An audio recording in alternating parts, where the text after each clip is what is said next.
नमस्कार। आप देख रहे आस्था संवाद और मैं हूं आपकी दोस्त अनु। और आज बात करने वाले हैं भागवत गीता के तीसरे अध्याय यानी कर्म योग के बारे में। तीसरे अध्याय यानी कर्म योग में ऐसा क्या श्री कृष्ण ने ज्ञान दिया है इस संसार को, तो आप लोग जानते हैं कि हमारा सनातन धर्म में भागवत गीता कितना महत्वपूर्ण है।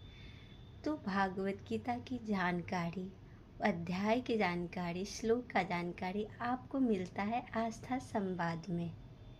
तो आज जानते हैं तीसरे अध्याय कर्मयोग। कर्मयोग तीसरा अध्याय, जिसमें श्लोक का बात करें तो 43 को श्लोक है, जिसमें बताया गया है कि कर्म करना कितना ज़रूरी है।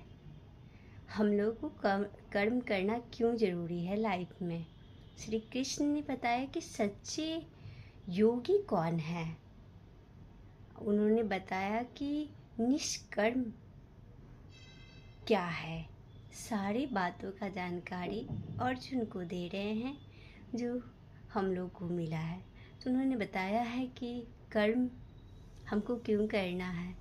कर्मों से हम छुटकारा नहीं पा सकते, क्योंकि हम लोग जिस जीवन यात्रा में हैं वो कर्म करने के लिए ही आए हैं। और सच्चे योगी वो हैं जो अपना कर्म ना छोड़े, वो अपने कर्म करे बिना फल की चिंता किए हुए। तो ये आप और हम लोग में भी लागू होता है कि कोई भी काम या कर्म करे तो उसका फल का चिंता ना करे, उम्मीद ना रखे। क्योंकि कहते हैं कि जब आप फल की चिंता, उसका परिणाम का चिंता छोड़ देते हैं तो भगवान आपको उससे ज़्यादा देते हैं। तो हमारे जीवन में यही सीख मिलता है कि हमारे पास जो करने के लिए है वो सिर्फ कर्म है और फल देने के लिए श्री कृष्ण है। तो अपनी आस्था और विश्वास बनाए रखिए श्री कृष्ण पे।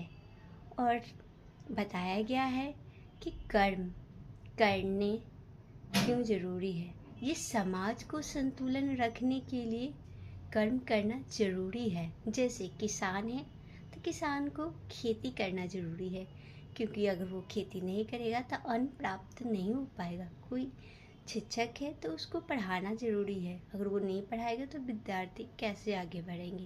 अगर कोई डॉक्टर है तो अगर डॉक्टर अपने मरीज़ को नहीं उपचार करेगा तो कैसे वो डॉक्टर कहलाएगा। तो यही हम लोग को सिखाता है कि जीवन में कर्म करना ज़रूरी है और निष्कर्म बिना फल के।